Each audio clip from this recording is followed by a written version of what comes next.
I've been doing this YouTube channel for quite a long time. I've also had a Facebook group for years before that. And one of the questions that I get asked the most time and time again from year to year is, how do I get better at sample selection? How do I get better at choosing the right sounds for my productions? How do I get better at making different sounds fit together cohesively?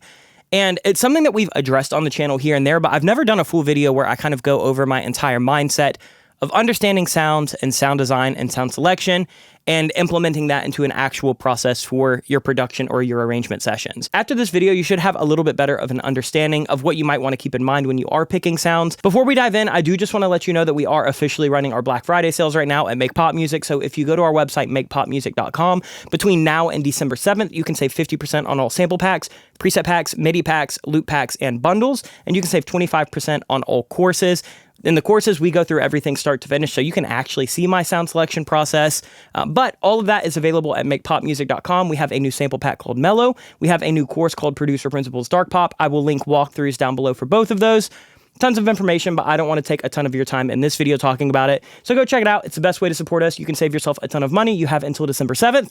Let's dive in and let's talk about sample selection. The first thing that I want to talk about is, what is bad sound selection or bad sound design? In general, when I'm listening to a song, I think that sound selection and sample selection and sound design and arrangement is so subjective.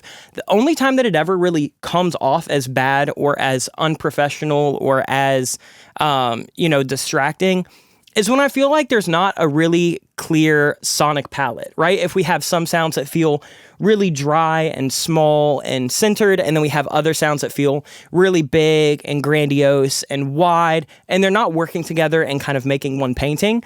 A way that I would describe this is like, if you're looking at a physical painting, let's say that you have the subject of the painting is done in abstract style like Picasso. And then let's say that the background is done in like pointillism like Monet. And then let's say that the colors are very, very vivid like a Rothko painting. If you take all of those elements, it might look incohesive. Yes, I think that sometimes blending elements and borrowing from other styles and forming one cohesive unit can be a cool way to kind of create your own sonic signature and make things feel original. However, there are parameters that once you get outside of, it just feels disconnected. It just feels like you had individual references for a bunch of small things, but didn't find a way to actually make them fit together. So when I'm thinking of bad sample selection, I'm thinking that the samples don't actually fit the vibe of the song. They don't fit the desired outcome for the song. They feel distracting from maybe the actual arrangement or the contents of the song. Like if I'm listening to a metal song and the drums are just really low and really quiet and really small and really dry, that's going to distract me. It's not going to hit. It's not going to impact. That is bad sample selection. However, if I listen to a Dijon record and there is noise all over the place and there is artifacts in all of the drum samples, I'm fine with that. It fits his vibe. I think that the artistic vision was there. So bad sample selection, we're kind of going to talk about in each section, but just keep in mind that when I think of bad sample selection, I'm thinking of something that is not moving the song towards the desired result. So now that we've talked about that, let's talk about the first thing that you should keep in mind when you are picking sounds for your productions or you're kind of coming up with a sonic palette, and that is understanding your vision. I think that not enough people actually think about their productions in the sense of like understanding where they're trying to go with it. They just start throwing everything at the wall and seeing what sticks. And I like that method. However, I think that if you understand what the goal of the song is, what kind of record are you trying to make, what kind of sounds do you typically gravitate towards as a producer, do you have a sonic signature? Those are all questions that you should be asking yourself even when you're doing something as simple as picking a kick drum, right? Like if I know that I am making an electronic record, I need to gravitate towards sounds that might lean a little bit more in that direction unless I'm actively trying to break a pattern, right? And when you actively start thinking about it, I think that you can come up with a game plan where you can kind of narrow down your choices. I think that the biggest issue with sample selection and picking the right sounds or layering the right sounds is that we just have so much at our disposal at all times. You have Splice, you have tons of sample packs on the market. And if you just have everything in one place and you don't really hone in on your vision, it can be really easy to try 100 things and not really like any of them. So the first step that I choose when I'm picking sounds is just understanding what kind of record I want to make. I know that my sonic signature as a producer, I typically produce a little bit bigger. I kind of go for that wall of sound a little bit more. I'm not a super minimal producer unless I'm specifically working on a project that's calling for that.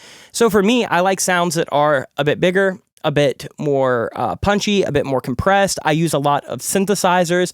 I use a lot of program stuff, and I'm fine with that. I think it's really just about understanding that, where if you're an artist who really wants to lean into live, you know, maybe you don't need a million different virtual instruments. Maybe you just need a whole rack of guitars. Maybe you need a couple weird guitar pedals. Maybe you need some boutique equipment. It's just one of those things of understanding what you want to do as an artist or as a producer, and then you can start to kind of implement that vision. So number one, understand your vision. Number two, what I want to talk about is study up. I think that not enough people actually understand the sounds that are available or understand the sounds that they might be referencing. A good example of this is like just practicing ear training. We've done videos on active listening, but you need to learn how to identify sounds. You need to learn how to identify recording techniques. Like, let's just go to Spotify real quick. This might get demonetized. I hope it doesn't, but if it does, support us by heading over to makepopmusic.com and checking out our Black Friday sale. Hopefully they don't monetize, but YouTube has its ways. Let's listen to Man I Need by Olivia Dean. It's my favorite record of the year. I'm so glad that it's super popular. It starts with... I can immediately identify both of those sounds. So over the years, I've paid attention to products that I've purchased. I've paid attention to libraries I've downloaded. I've looked up a lot about physical instruments. I've learned how to play physical instruments. And so just by listening to the first 4 seconds of that song, I can immediately hear that there is an upright piano that's pretty tacky, panned over to the right side, that has quite a bit of room reverb in it. And then there is this kind of guitar EBO happening. I learned what an EBO was maybe a year and a half ago. It's this little device that has a magnet in it that makes a guitar string resonate, and you can kind of get that feedback sound. And I learn more and more about production. I learn more and more about arrangement. I learn more and more about instruments every single day.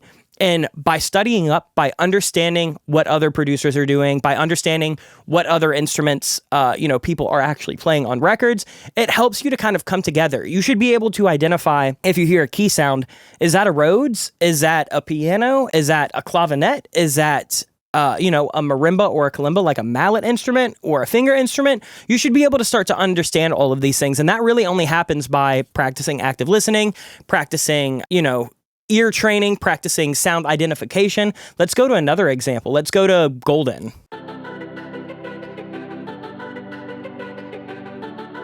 First 4 seconds, I can tell you that there is a vocal that's being chopped up, just kind of doing one sound, that and then they're chopping it and playing it on a keyboard. I can also tell you that that main synth pad that's happening in it is essentially just a really filtered out saw wave. So I could, now that I know that in my head, if I know that I want to make a record like that, I can go into something like Serum. You start to learn sound design. You start to kind of learn the process. And then what you can do, let me turn this down a hair. We can detune it because we hear that it's very, very wide. And then we can filter it out because we hear that it is very, very filtered.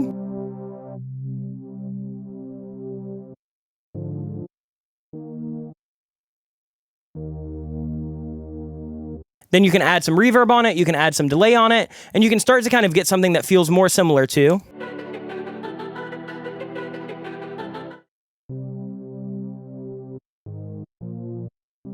You can even go in and turn up the resonance because you understand that that's what's happening. And you just start to learn all of this over years and years and years of practicing, of listening to a ton of music, of paying attention when you download new products, of spending time and going and watching things like tutorials, and then just trying everything and seeing what fits your workflow. So make sure that you study up. If I go listen to, let's pull something like those drum sounds that I hear immediately at the beginning. They're low tuned, they're punchy, they are probably filtered out with something like a bandana or a tea towel on the snare. They're pretty dry and dead, but then they have this little spring reverb behind it. So I know that if I want to sound like that, I need to go to a pack that has similar options, or I need to get a drum kit and mic it and perform it in a similar option. You can go in and you can find a snare sound that has that kind of low tuned punch. Then you can drag it in, you can pop something like a little spring reverb on it, turn this way, way, way down. Turn it to short. And there you go. That's how you start kind of taking ideas and studying them and realizing that you can build this entire collection of tools and tips and techniques and tricks that you have. And then sound selection becomes a little bit easier because if you understand your vision and then you've studied enough to understand where to find things that fit that vision, it kind of does a lot of that process for you.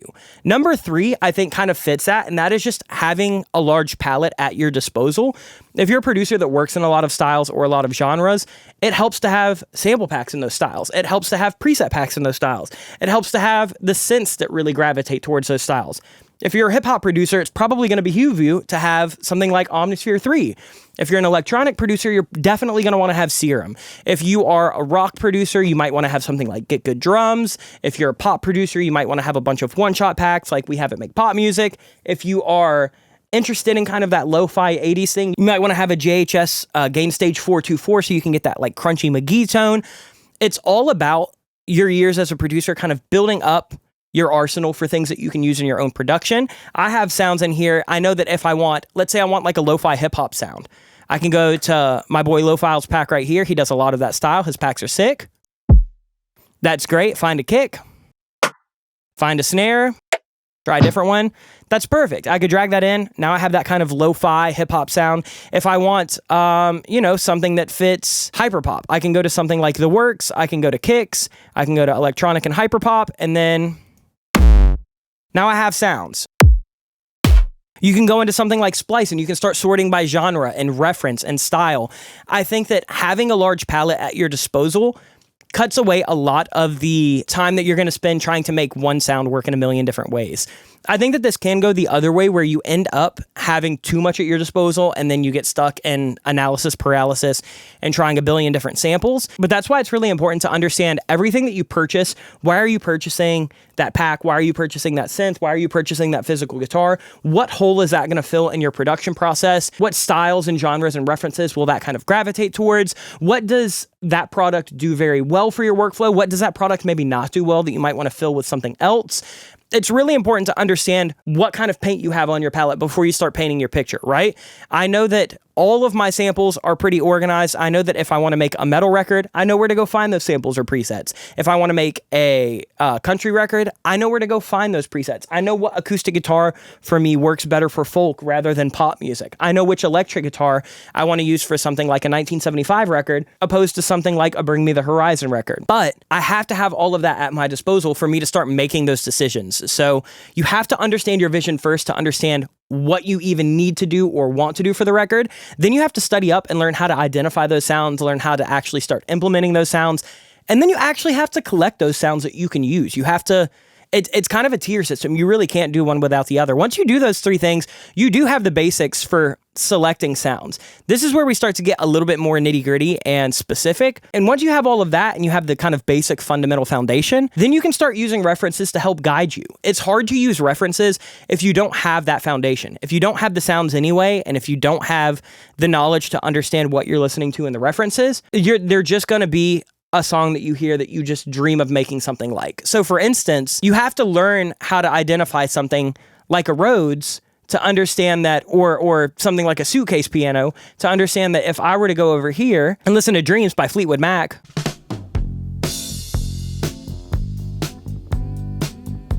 that little sound, this reference would be cool. If somebody says, I want to make a song like Fleetwood Mac, I can listen to this and I can say they want super dry, dead, punchy, almost disco-y drums. They want a guitar that's kind of clean edge of breakup. And then they want that kind of Wurlitzer or Rhodes style, like suitcase piano. Once I understand that, since I have the other 3 foundations, then I can go in and I can just say, you know what? Let's go to something like Keyscape. I know that I have that at my disposal. I've used it before. I've paid attention when I dive in. And I know that inside of Keyscape, I can find electric pianos. And that's too belly. Maybe we want to try a Wurlitzer. Something like that could work.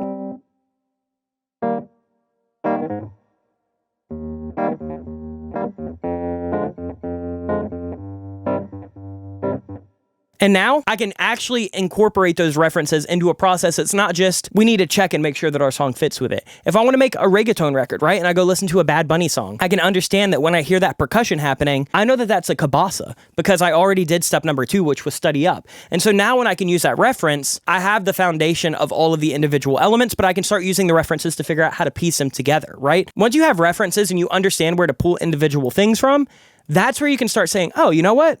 I love this record. Maybe for my record, I want to borrow an idea like that little bell. So I can come into Serum and I can either find a preset, or I can make a simple little one by turning this into a sine wave, adding a little bit of unison, pulling it in, turn on some release, turn it to mono.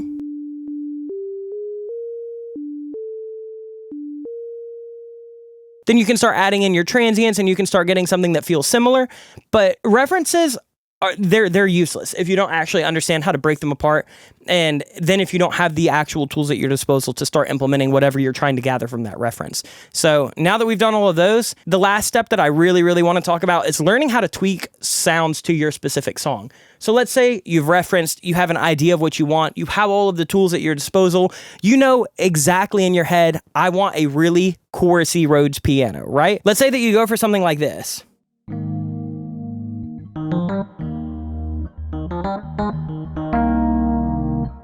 But in your head, you say, that's similar to the sound that I want. Maybe I pulled that from a Laney reference. However, I need to understand that that might not exactly fit my song, right? Maybe it's too wet. Like, let's say we want to pull back some of that reverb. You need to understand how to actually vocalize that and implement that. Let's say we're at a faster tempo. All that reverb's going to muddy it up.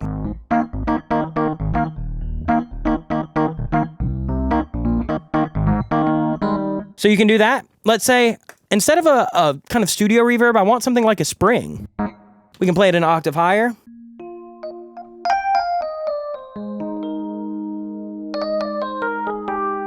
Let's say I really like that sound, but I actually don't want a lot of that like chorusy modulation. You need to understand what that is so you can turn it off or you can emphasize it more.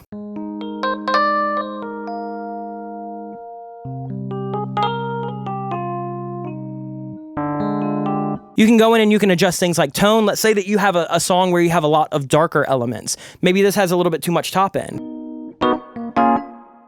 Let's say, you know what? We want to pull that treble back. We actually don't need that. I'm going to turn the boost off. We're going to make this come through a speaker.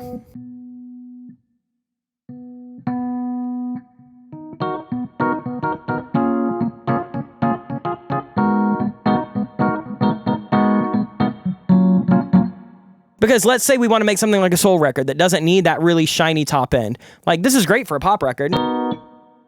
Don't need it a lot for like a soul record. If you're doing like a Silk Sonic, Anderson .Paak thing, take that off. You can kind of get the baseline sound from your references. You can study up to learn the baseline sound, but then it's all about understanding how to actually implement that. Let's say that we take a kick, right? Let's just go to, this is a pack that we just released. Let's go to Mellow and let's find a kick.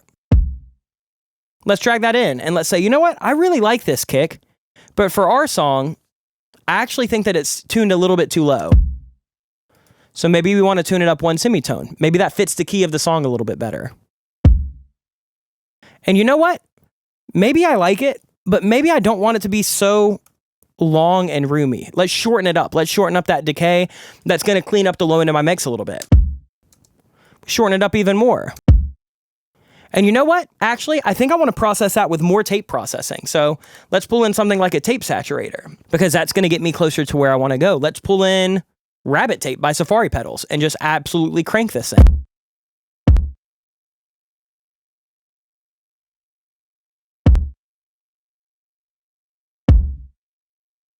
And now you can start to take that one little sound that sounds like this, and you get something a little bit different. You can use that sound as kind of the bass line, but you get something that might fit an indie record a little bit more, or it might fit a vintagey, kind of blown out pop record more. Let's say that you go into a snare and you say, I like that. However, I need that snare to be a bit shorter and a bit fatter. So we're going to down tune it 2 semitones. We're going to shorten up this tail, and we're going to go in here. We're going to EQ out some of it. You know, maybe we don't need a lot of that top end. Maybe we want it to be more blanketed, more filtered. We can pull in some kind of filter. Actually, I'm going to swap this to something like a shelf. Ease up on that Q. Maybe we go even a little bit more. Maybe we take away some of this high mid here. Emphasize this low end. There you go. Now you're kind of getting a slightly different sound. Let's say that for that one, let's say that we want to do a spring reverb as well. Let's go to something like the 636. Pull that down. There you go. Now you get a sound like that that's kind of cool, kind of has like an 80s-y vibe, and then you get something that you could use for a role model record. It's also really important to understand how to actually tweak sounds and layer sounds, right? So like, let's say that you have a clap, You have that cool little gentle clap. I like that. That's beautiful. However, maybe we want to layer that. When I'm looking for a layer, I want to figure out what this doesn't have. So maybe I'm listening to this, and I really like the transient information. I like that it's kind of flammed. I like that there's multiple claps happening, but maybe I want something that has a little bit more like looseness or tail. So maybe I'm going to layer that. But maybe that extra layer feels a little bit too high, right? Like it's kind of in a different pitch. Let's drag it down a little bit. Let's turn it down a few dB. So when I'm layering, I think of a lot of the same things that I think about when I am choosing my sounds or processing my sounds. I think of sonically, where is it fitting? What's the frequency range of what I'm picking? What's the width of what I'm picking? What's kind of the texture of what I'm picking? Where does it fall in terms of dynamics? And then I can just pick extra layers to either emphasize things or take things away, right? So we have this kick. If I want more low end, I could either boost the low end of that, or I could just layer in a kick that has a little bit more low end. If I take something like this snare, and I like that, but I want a little bit more width, maybe instead of trying to add Haas effect or a short room reverb, maybe I just add in a snare sample that has a little bit more wide room. It's not that complicated, but I think people overcomplicate it in their head. It's really just problem solving. Like at the end of the day, we are audio engineers, and our jobs as engineers is to solve a problem, right? It's to identify what needs to happen and then figure out the best way to do that. And sample selection, I think, is one of the best instances of that. So as you go through your session, as you start figuring out what works for you, what doesn't work for you, understand that there is no right or wrong process, but everything that I've talked about kind of informs my process, just to make sure that once I get farther down the road in my production or my arrangement, I'm not kind of annoyed by the sounds that I chose. I feel like they all work cohesively together to paint one beautiful picture, while it still has my own flavor. So I guess that'll leave me with my closing point, number 6. Whatever you do, just do it confidently. I actually don't think there's any right or wrong choices objectively in music. There's a really viral clip of John Mayer playing Slow Dancing in a Burning Room where he hits a sour note and then immediately just turns that into a blues scale, and I actually prefer that to the original version that is technically correct. His error not only didn't even really go noticed, but it actually enhanced the record, because once that error was made, he knew how to add confidence into that wrong note and make it make sense in the context of things. I think about artists like McGee. I think of how crushed and lo-fi his guitar tone is. It makes sense in the sonic sphere of that record. If I was making a pop record that should go on radio and I'm referencing Candy, that's not going to work. That was not the vibe of Candy by McGee. That wasn't his intention. So it's just understanding that whatever you're doing, understand your vision, go back to that first point, and then just do it confidently. If you want to add in a sound that has a ton of distortion, add it in. If you want to add in a sound that feels like it was literally pulled off of a $5 Casio keyboard, add it in. Look at people like MGMT, right? Whole career based off of music that sounds like it was recorded on a $10 toy synthesizer. But they did it confidently. They understood that that was their sound. They understood that that was their vision. I don't think that there are right and wrong choices in music. I think that the wrong choices are the ones that aren't done confidently and then aren't backed up by the rest of your choices. I think that songs are thousands and thousands and thousands of decisions layered, and one bad decision is not going to ruin the song, but one bad decision that leads to a snowball effect where nothing really makes sense, that's what fucks up records. So hopefully this video helped you just understand a little bit more about sound selection, sound design, kind of interpreting sound. But again, if you want more content, you can subscribe. We do videos like this every single Friday at 10 a.m. Eastern time. So make sure that you subscribe so you don't miss it. If you want to support us, our sale is running over at makepopmusic.com. Again, 50% off of sample packs, preset packs, MIDI packs, loop packs, and bundles. Tons of amazing sounds if you're looking for them. We actually kind of label them based off of genre and vibe as well, so they're really easy to organize for whatever you're trying to create. And then if you really want to see my process from start to finish in real time, you can go check out the courses. We have 25% off of those. We have a dark pop course that just launched. We have a pop course. We have indie rock and alternative. And then we have our flagship Producer Principles 101, which is where I basically show you how I run my entire production business and how I kind of crank out songs for artists and clients very, very regularly. So if you want to check that out, it's all at makepopmusic.com. We appreciate the love and support. I hope you had an amazing Thanksgiving. I hope you're having a great Black Friday. I'll see you guys soon. Much love. Peace.